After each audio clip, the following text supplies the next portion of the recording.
একদা এক রাজ্যে বাস করত এক রাজা। রাজার নাম ছিল সূর্য। সে তার স্ত্রীর সাথে রাজ্যে ভালোভাবে বাস করত। তাদের খুব সুখের সংসার ছিল। কমলা, রাজা মশাইয়ের জন্য এক গ্লাস গরম দুধ নিয়ে আয় তো। আচ্ছা রানীমা, এখনই দিচ্ছি। এই বলে কমলা দুধ গরম করতে চলে যায়। তখন রাজা তার কক্ষে শুয়ে আরাম করছিল। রানী তখন রাজার কাছে যায়। আপনি সারাদিন এভাবে শুয়ে আরাম করেন? কখনো কখনো রাজ্য ঘুরেও তো দেখতে পারেন যে রাজ্যবাসীরা কেমন আছে। তুমি ঠিক বলেছ, আমি একটু পরেই বেরিয়ে পড়ব। ততক্ষণে কমলা দুধ নিয়ে চলে আসে। রাজা গরম গরম এক গ্লাস দুধ খেয়ে তার কক্ষ থেকে বেরিয়ে পড়ে। রাজা দেখতে পায় মন্ত্রী আর সেনাপতি কথা বলছে। রাজাকে দেখে তারা কথা বলা বন্ধ করে দেয়। প্রণাম রাজা মশাই। কি কথা বলছিলে তোমরা? যা আমাকে আসতে দেখেই তোমরা চুপ হয়ে গেলে। রাজা মশাই, তেমন কিছু না, ওই একটা রাজার কাজ নিয়ে। আচ্ছা ঠিক আছে মন্ত্রী, আমি রাজ্য ভ্রমণে যাব, চলো আমার সাথে। জি রাজা মশাই, বলুন। এই বলে রাজা আর মন্ত্রী বেরিয়ে পড়ে।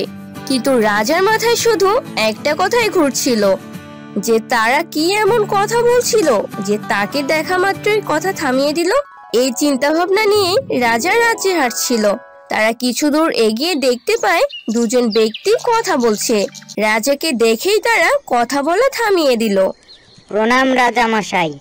কেমন আছো তোমরা? সবকিছু ভালো তো? কি কথা বলছিলে তোমরা? এটা আমাদের সৌভাগ্য যে আপনি আমাদের খোঁজ নিচ্ছেন। আমরা ভালোই আছি, আর তেমন কোনো কথা না রাজা মশাই। রাজা আর কোনো কথা না বলে রাজ্যে ফিরে আসে আর তার কক্ষে বসে চিন্তা করতে থাকে। কি হয়েছে আপনার? আপনাকে চিন্তিত দেখাচ্ছে। রানী, চিন্তার তো বিষয়। আমার মনে হয় রাজ্যবাসীরা আমাকে নিয়ে খুশি না। কেন? হঠাৎ কি হলো? সবাই নিজেদের মধ্যে কথা বলে, কিন্তু যখনই আমাকে দেখে তারা কথা বলা বন্ধ করে দেয়। তারা নিশ্চয়ই আমাকে নিয়ে কথা বলছিল। আরে তা কেন হবে? আপনি একজন রাজা, আপনার সামনে তার কথা বলে না, তাই চুপ হয়ে যায়। না না না রানী, না, আমার ভিতরে এই চিন্তা কুড়ে মারছে আমাকে। আপনাকে বোঝানোটাই বৃথা। রাজা রানীর কোনো কথাই শুনে না, বরং আরো ভাবতে থাকে যে কিভাবে সবার কথা শুনতে পারবে।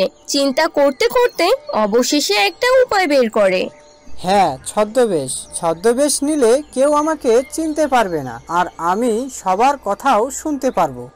পরদিন সকালে রাজা ছদ্মবেশ নিয়ে বেরিয়ে পড়ে। রাজ্যে হাঁটার সময় রাজা সেই দুই ব্যক্তিকে একটা গাছের নিচে কথা বলতে দেখতে পায়। রাজা তাদের পাশে দাঁড়িয়ে কথা শোনার চেষ্টা করতে থাকে। আরে ভাই থামো থামো, এই লোক তো চুপি চুপি আমাদের কথা শোনার চেষ্টা করছে। হ্যাঁ হ্যাঁ ভাই, চলো এখান থেকে। এই বলে তারা সেখান থেকে চলে যায়। রাজা আবারও চিন্তায় পড়ে যায়। না, এভাবেও তো কাজ হচ্ছে না, কি করব? এই বলে রাজা জঙ্গলের একটা পথ দিয়ে প্রাসাদে ফিরছিল। তখন সে দেখতে পায় একজন সাধু একটা গাছের নিচে বসে ধ্যান করছে, আর একটা সাপ সাধুর দিকে এগিয়ে যাচ্ছে।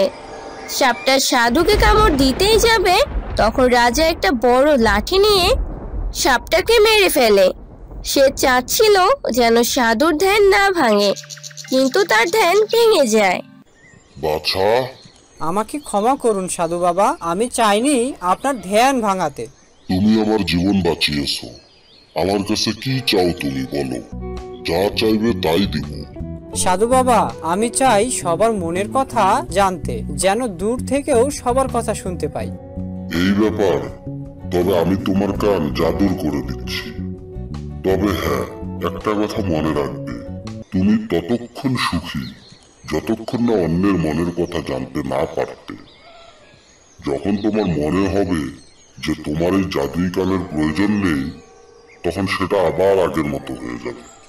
রাজা সাধুকে ধন্যবাদ দিয়ে খুশি মনে প্রাসাদে ফিরে যায়। সে প্রাসাদে ফিরেই শুনতে পায়, রানীমা, আজ কি রান্না হইব? কি আর, সেই শাকসবজি। তোদের রাজা মশাইয়ের জন্য তো আর মাংস ভাত মুখে ওঠে না। রাজা এমন কথা শুনতে পেয়ে বেশ কষ্ট পায়। অপরদিকে সে আবার শুনতে পায়, মন্ত্রী মশাই, বড়ই চিন্তায় আছি। কি হয়েছে? এই রাজার তো কোনো উন্নতি দেখছি না, কি হবে ভবিষ্যতে? হ্যাঁ সেনাপতি মশাই, কথা তো ঠিক, এই রাজাকে দিয়ে কিছুই হবে না। এসব কথা শুনে রাজার মন আরো বেশি খারাপ হয়ে যায়। সে আবারও ছদ্মবেশ নিয়ে বেরিয়ে পড়ে। সে সেই দুই ব্যক্তিকে কথা বলতে শোনে।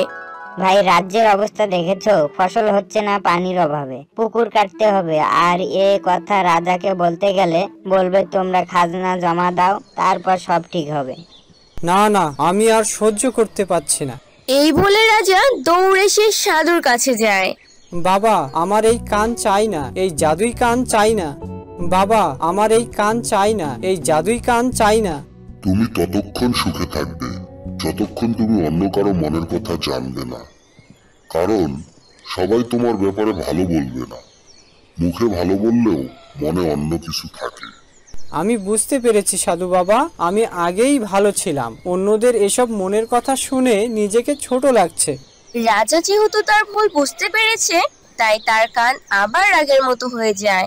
এরপর থেকে রাজা তার রাজ্যের সব খেয়াল রাখতে থাকে, সব দিক দিয়ে ভালোভাবে দেখাশোনা করতে থাকে। তো বন্ধুরা, আমাদের আজকের গল্পটি তোমাদের কেমন লাগলো তা কমেন্টে জানিয়ে দাও। আর এমনই সব মজার মজার গল্প ও কার্টুন দেখতে আমাদের চ্যানেলটি সাবস্ক্রাইব করে বেল বাটনে চাপ দাও। আর হ্যাঁ বন্ধুরা, লাইক, কমেন্ট ও শেয়ার করতে ভুলো না।